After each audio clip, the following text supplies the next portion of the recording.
Hello students, change of tense का next part यानी नियम नंबर 3 दो हो गए थे। पहला नियम क्या था कि यदि डायरेक्ट स्पीच में रिपोर्टिंग वर्ब प्रेजेंट या फ्यूचर टेंस का हो तो इनडायरेक्ट स्पीच में रिपोर्टिंग स्पीच की क्रिया के टेंस में कोई परिवर्तन नहीं होता, यानी कि रिपोर्टेड स्पीच की क्रिया का टेंस ज्यों का त्यों रहेगा। ठीक है। दूसरा क्या था कि यदि रिपोर्टिंग वर्ब पास्ट टेंस का हो तो रिपोर्टेड स्पीच के टेंस अलग अलग टेंस में बदलते हैं। ठीक है। तीसरा है कि यदि रिपोर्टिंग वर्ब पास्ट टेंस का हो, क्या हो, रिपोर्टिंग वर्ब पास्ट टेंस का हो और रिपोर्टेड स्पीच में कोई ऐसा कथन स्टेटमेंट जो सदा सत्य यानी यूनिवर्सल ट्रुथ हो अथवा एक समान हैबिचुअल फैक्ट हो। ठीक है ना। ऐसा कोई स्टेटमेंट या तो यूनिवर्सल ट्रुथ में हो या फिर हैबिचुअल फैक्ट में हो जिसमें किसी भी तरह के परिवर्तन की कोई गुंजाइश ना हो। ठीक है ना।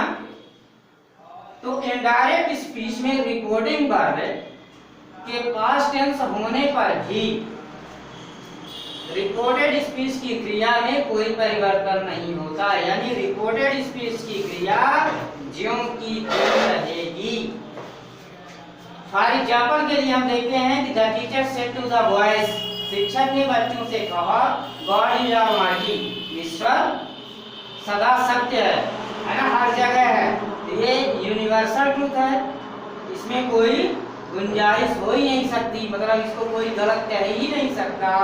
यानी तो हम क्या बनाएंगे, इसमें क्या करेंगे कि इनडायरेक्ट स्पीच में रिपोर्टिंग वर्ब के पास्ट टेंस, इनडायरेक्ट स्पीच जब हम बनाएंगे तो रिपोर्टिंग स्पीच, ठीक है ना, के पास्ट टेंस, ये सेड है यानी पास्ट टेंस में है तो रिपोर्टेड स्पीच की क्रिया यानी इसमें कोई परिवर्तन नहीं होगा।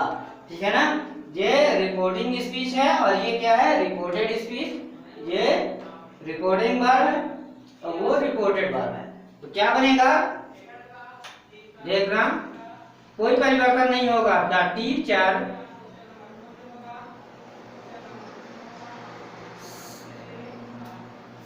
सेड को बदल भी सकते हैं, तो क्या लिख देंगे, क्योंकि ऑब्जेक्ट दिया है तो बदला जा सकता है। टोल्ड द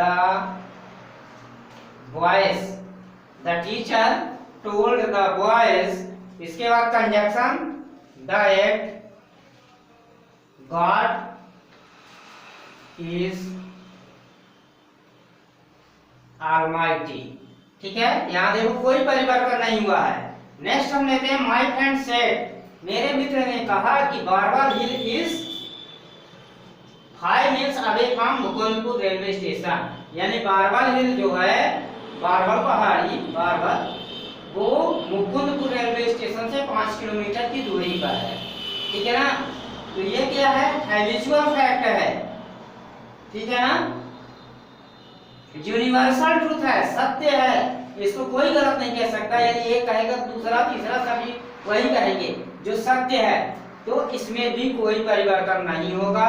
यानी जब हम इसका इनडायरेक्ट बनाएंगे तो माय फ्रेंड सेड को टोल्ड में भी बना सकते हो या सेड भी रहने दे सकते हैं, कोई वो नहीं है। तो ज्यादातर इसलिए नहीं बदलते हैं क्योंकि अगर ऑब्जेक्ट दिया हो तभी सेड को टोल्ड में बदला जाता है। ठीक है ना। ऑब्जेक्ट नहीं है तो वही रहेगा। Said that Barwal hill is 5 miles away from Mukundpur railway station.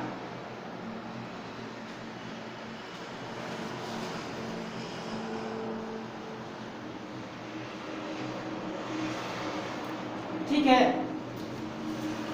चौथा है कि यदि रिपोर्टिंग वर्ब पास्ट टेंस का हो, रिपोर्टिंग वर्ब पास्ट टेंस का हो और रिपोर्टेड स्पीच में पास्ट हिस्टोरिकल मतलब इतिहास के बारे में बताया गया हो, पुरानी बातों के बारे में बताया गया हो, तो रिपोर्टेड स्पीच का टेंस रिपोर्टिंग वर्ब के अनुसार नहीं बदलता है।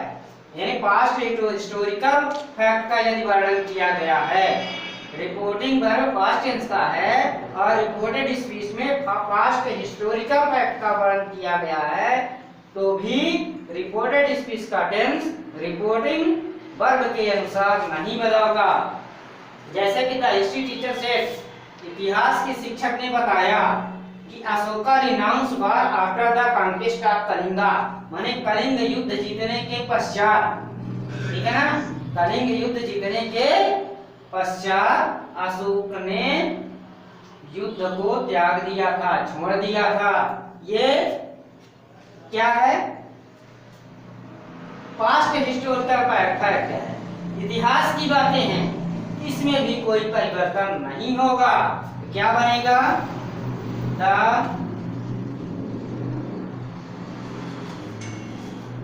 History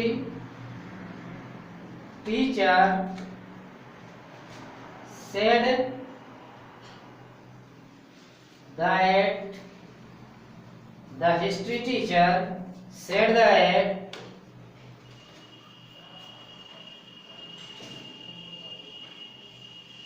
Ashoka renounced war after the conquest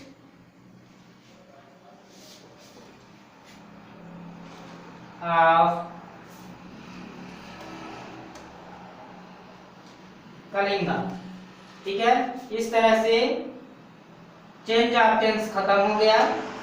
next video में हम चलेंगे change of other part of speech. इसके अंत में हम जितने रूल्स हैं सारे रूल्स लिख करके भी भेज देंगे, वो आप लोग अपनी कॉपी में नोट कर लीजिएगा।